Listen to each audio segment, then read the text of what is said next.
My name is Jonathan Lopez. I'm a firefighter specialist with the Fresno City Fire Department. I've worked for Fresno Fire for 16 plus years now. I'm going to be showing you how to make some jerk chicken with red beans and coconut rice. First thing I'm going to do is try and do some of the things that are going to take the longest first. So I'm going to mix up some cornbread, and I'm just going to follow the recipe that's on the box. I did have a little bit of experience working at a restaurant and doing catering before I became a firefighter.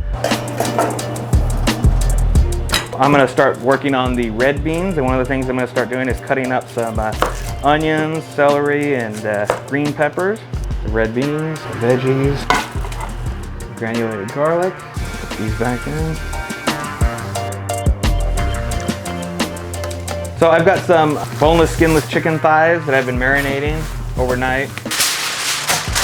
Jerk chicken is traditionally a grilled dish, but I'm going to throw them on the electric smoker for a little bit to give them just a little bit of smoky flavor before we finish them on the grill. To go along with the chicken, I'm also going to make a pineapple and mango fruit salsa.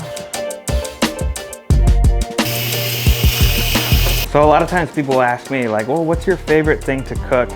And to be honest, I don't really have a favorite thing to cook. I think as long as the people that I'm cooking for are happy with what I made, then I'm happy. This looks way better than what we deserve. It's delicious. Thanks, Johnny. Yeah, thanks, Johnny. Excellent. We appreciate you. People ask, a lot of times they'll say like, oh, do you have to cook at the station? And I always say, well, I don't have to cook, but I get to cook. To me, it's a privilege to be able to be here and to work with all these people.